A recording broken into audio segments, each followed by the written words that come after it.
first, to our question of the day, what is the most common mistake social medias make?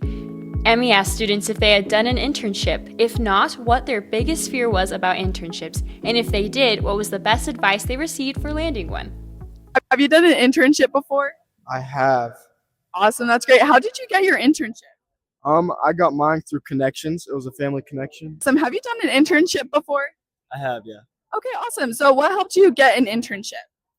So I got hired on as a personal trainer over at the Wellness Center, and they give internships there. So they told me to go to the Career Center, and then through there I was able to apply for an internship. Hi, Gabby. Have you done an internship before? I have not done an internship. Okay, that's awesome. What has been like your experience searching for an internship, or what's kind of been a fear of yours? I'm in the process of looking for an internship, so I've been going to all of the career fairs that have been put on by the school, and I've just been talking to all the sponsors there, and they've been really helpful. And some of them have had options, and some people have said that they have some in the future for me, and that I should just keep in contact with them. So, Yeah, have you done an internship before? I've not, no. Okay, awesome. What's been a holdback for you to find an internship? Probably just not knowing where to start looking. You're awesome. Have you had an internship before? Yes, I have. Okay, awesome. So what was your experience in finding an internship? So my experience was actually a little strange in the way that an old classmate of mine, I saw on her LinkedIn page that she had an internship with the church. And that really interested me. So I messaged her and asked her what she did for her internship. And then she told me all about it. I was like, whoa, that's exactly what I want to do. And so then she was like, oh, really? And so she gave me someone's email. And then I emailed that person saying, a classmate of mine has an internship with you all. And she told me to email you guys to see if maybe there's something open. And so I did, and they sent my resume around, and next thing I knew, I got an internship. So yeah, it was really cool. Good for you for being proactive. Not a lot of people do that. Yeah, I mean, it pays off. Be proactive, and the rewards come. Have you had an internship before? I have not yet, no. Awesome. Well, what's been your experience in getting one or searching for one? For me, it's just been finding kind of what I want to do, but then picking something that'll also give me experience in other interests in the same field, so I can just kind of figure out what I want to do or what not to do, I guess. We'll have the answer to the question of the day later in the podcast. Social media has become an essential and widely used tool in the professional world, playing a crucial role for businesses and organizations.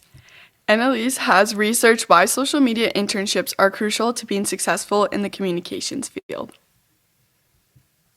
Hi everyone, my name is Annalise Jones, and today we will be talking about why social media internships are crucial into landing a job in the field of communication. Social media in general is huge for brands and businesses today, and the internships that you get gives you hands-on experience managing platforms, creating content, and analyzing engagement. It's more than just posting. It's learning and creating strategy, connecting with your audience, and even managing crises in hard times. Another nice part about internships is networking. You'll have the opportunity to work with industry professionals and build relationships with them. Many interns will turn their experience into full-time jobs by creating the right connections. Competition in the communication field is very intense, and hands-on experience sets you apart. A social media internship builds your resume and gives you real projects to showcase. Sometimes it's a viral post, a campaign that you worked on, or a growth strategy that worked for the brand that you were able to internship with. So, moral of the story is, get a social media internship and it will help you be successful in a communication career. Now that we know a bit more about social media internships, let's chat with an expert on the importance of social media and its use for internships. Recently, I spoke with Isabel Justice, a BYUI alumni and digital marketer, to get her insights on social media internships. Can I have you introduce yourself to our audience? Yes, I'm Isabel Justice. I graduated from BYU Idaho in December of 2023. I studied news and journalism, and I had a module in visual communication. And after I graduated, I got an internship with the Church of Jesus Christ of Latter-day Saints. I worked with their magazine department. I did 2 internships. So the first internship I did was with the Leahona magazine, and they have a section called the YA Weekly, which is the Young Adult Weekly, and it's just like all their young adult content. It's a digital magazine, but they also have some articles that are printed in the traditional magazine. That one was all editorial, so just like writing and editing. And then I was hired to help the Friend magazine in their digital messaging internship. So it's kind of like a social media internship mixed with like marketing, but you help run the social media account, and then you also help with some of their like digital content, like their articles and things like that. But yeah, that's what I did after I graduated, and I did that until December of last year. So I love it. That is amazing. Would you walk us through how did you land your first internship, and then how did that switch over to working at the Friend? yeah, sure. My first internship with the YA Weekly, I got it because I was super involved in campus. I was the editor-in-chief of Scroll for the fall semester of 2023, and I did it for a couple of other semesters as well, just being a regular desk editor. And having that project management experience really, really helped me. So just staying involved on campus and having like really good letters of recommendation and just like tangible experiences really helped.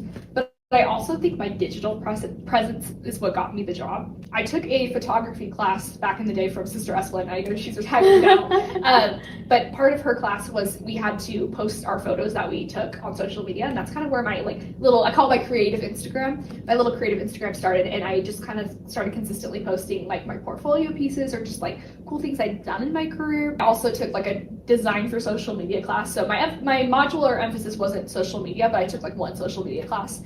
And it was the design for social media one, and then I posted about it on my creative Instagram too. And so I just kind of really built like a bunch of posts, and I showed that I like knew what looked good visually and strategically. I also spent a lot of time building my website, and that also was very impressive to my employers. And so I asked the YA Weekly, I was like, why did you guys hire me? And she was like, honestly, like, so it's a really competitive internship. She's like, you had a lot of really great experience. And there was one other person that had a little bit more experience than you did, but because of your personality and your digital presence, and I knew that like you could do more than just writing and editing, like that's why we hired you. Right. And you worked really well with the team, and so like that's why. And I was like, okay, cool. So I feel like that's a really good like thing to keep in mind too. So yeah, I got it basically just like doing the campus stuff, working on my social media, building my portfolio.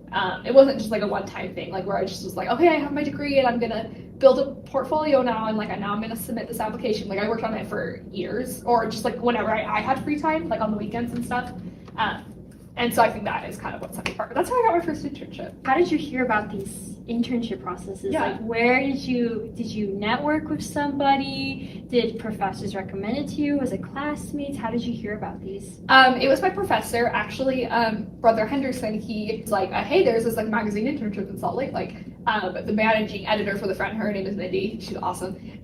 She did a little Zoom interview with us and met our class, and we asked questions, and that's where I met her, and I just was like, oh my gosh, I want this internship. That was like, I heard about it in like April of 2023, and then I applied for it in November of 2023. So I kind of like was thinking about it, and that's how I was like, okay, like I'm gonna work there. I'm manifesting this. I'm working there. Did you have any fears? What were your were you concerned or worried about when you were getting these internships? For applying for the internship, I'm lucky. My parents' house is about 25 minutes away from the church office building, so I wasn't worried about like housing or anything like that. I think more of like before the internship, I just wanted to make the best portfolio, best application that I could. I'm like, I hope I get the job. After I got my internship, with the church, those internships are temporary, and so I had a lot of fear about like, okay, where am I going to work after this, and like what kind of jobs are going to be available for me. And so that was a big fear I did have, but luckily at the Friend magazine at the time, 2 people were going on maternity leave. It was like one person was going on maternity leave and then coming back, and then another person was going. And so they needed somebody to stay for the rest of the year.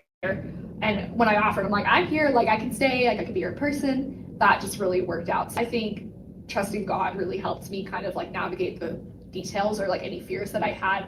But honestly, because I was so involved on campus and I spent a lot of time in my portfolio and with my classmates and with my professors, I felt very confident applying for the internship. So when you were doing this social media internship, so you transitioned from writing to social media, what skills did you carry over? Did you use a lot of what you learned as a journalist in the social media? Honestly, yes. Like Weirdly enough, yes. Social media, what I did for the friend, I helped with their content calendar. So there was like a platform, the website was called Sprinkler. That's what they use for their approval process for all their social media posts. I was in charge of writing all the copy for like every post. I had a really awesome team. There was a team of a videographer, or just like a video editor and like animator, and then like a graphic designer, and then a main social media girl, and then the intern, and then the digital managing editor of the friend. So she was in charge of like the digital articles and all the like the digital experience of the friend. So I had like a team, and so I was in charge of like writing the captions, making sure that things were going to be published on time, kind of just keeping an eye on everything. And I would also help create, like do the ideation phase and like create different kinds of content, or like, oh, this is a carousel we could do from this issue of the magazine. We can, oh, here's a profile we can do. Oh, I noticed that this video maybe didn't perform as well at this time, or with this link, can we try something different? Like I would just kind of help with like the strategy of it as well. There's the content management thing. So when I was editor-in-chief, I was in charge of picking like what kind of articles we would write about, and then how the articles looked on the website. And so the content management experience from like journalism and questioning like, oh, is this piece of content news? Is this newsworthy for our target audience? That's all the same skills that apply to social media too. So that really translated very well. Also just like, so I studied visual comm, that was my module. So like kind of like making sure that things actually look nice. So like our videos, that they're edited properly, that the fonts are looking right, that the timing's looking right, that the pace is looking well. So I did some video editing there too. I did a little bit of like video journalism, so that translated really well. Just kind of like, I think having a bird's eye view of things and like helping plan things out, and then kind of being a little bit more technical about it and like thinking about the strategy and the visual appeal of things and seeing what works and what doesn't. Actually like translated a lot more than I thought. Like I remember when I was studying journalism, I was like, I'm never gonna use this. And then in every job, I'm like, oh, I'm using this. Like it's just in a different way, if that makes sense. I have to hear, what has been your favorite project, or what was your favorite project when you were an intern in the social media part of it? Okay, this one's so fun. So for the October 2024 general conference, there was a children's choir, and so like kids just from all throughout Utah would like practice like every weekend for this general conference. And they sang Gethsemane, they sang Holding Hands Around the World. There was another song that they sang that I can't quite remember.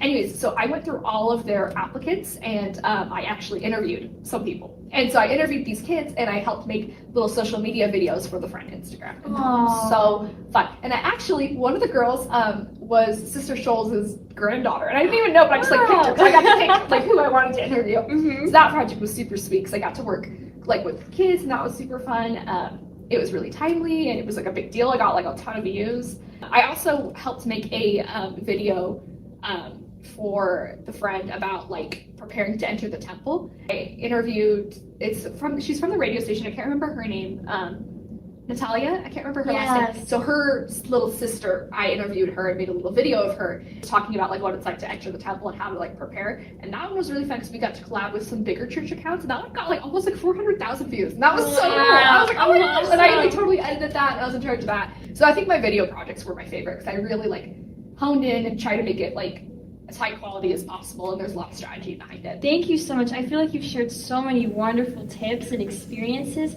Now my final question that I'll end is, if you could go back and tell younger Isabel, who is starting college, a little nervous to go into any field, what advice would you give her? I think I would tell her to take more electives. I was very serious, and I didn't really know what I wanted to do, so I actually did like elementary education for a couple of semesters, and I was very serious about it, and I was like, I gotta take all these classes, but I didn't really want to do that, and I wish I would have like taken more fun classes, maybe like an art class, or like a yoga class, or like just a pottery class, or just like other fun things. And I feel like those kind of round you out. Like yes, there's like what you need to study, like with what you want to do in your career, but there's also like fun classes that you can take to, even like a creative writing class, like that kind of round you out, as like round out your college experience and round you out as like a human being, like and like what your hobbies are. So that would be my biggest piece of advice. Like, hey, it's okay, it's not that serious. Like, just go have fun. Yes, thank you so much, Isabel, for joining me, and yeah, thank you so much for being here, answering my questions. And it's so good to see you, and it's so good to have you back in the sport. It's so fun to be here. And if anyone needs like advice or like interview tips or like resume tips, I'm always here. Yeah, I'm happy to help answer any questions. Our tips and tools for this week is directly related to our topic of discussion. Madeline took on the task of researching how to create an online presence to showcase your work. Hey everyone, and welcome back to Stratazine Tips and Tools. Today we're going to show you how to create an online portfolio and where to showcase your work. If you're applying for a social media internship, having a strong portfolio can make all the difference. But what exactly should go in it, and how do you build one? Let's break it down. First, your portfolio should showcase your best work. If you've managed social media accounts for a business, club, or personal brand, include examples of posts that performed well. Screenshots of engagement metrics like likes, shares, or comments help prove your impact. Next, include a variety of content. A strong portfolio should feature graphics, captions, video edits, and even content calendars to highlight your planning skills. Finally, make it easy to access. You can use a website builder like Wix, Google Sites, or even a PDF document. Just be sure it's clean, organized, and easy to navigate. Using a website builder allows you to use a template. This makes it super easy to copy and paste your work into a beautiful design. When your portfolio is finished, add it to your LinkedIn profile. Just click the button to edit your bio, scroll down to the website portion, and add your link. This will allow employers to see your work at the click of a button. A great portfolio doesn't just tell your employers what you can do, it shows it. So start building and let your work speak for itself. Thanks for joining us for Tips and Tools. See you next time. Back to the question of the day, what is the most common mistake social media interns make? Volume Marketing states that the answer is inconsistent posting. That's all of this episode of Stratazine. Coming up in our next episode, the topic will be cracking the code and understanding of social media's engagement. Thanks for being with us today to talk shop. You can find the links and attribution to everything from today's podcast in the credits in the show notes. Have a great day.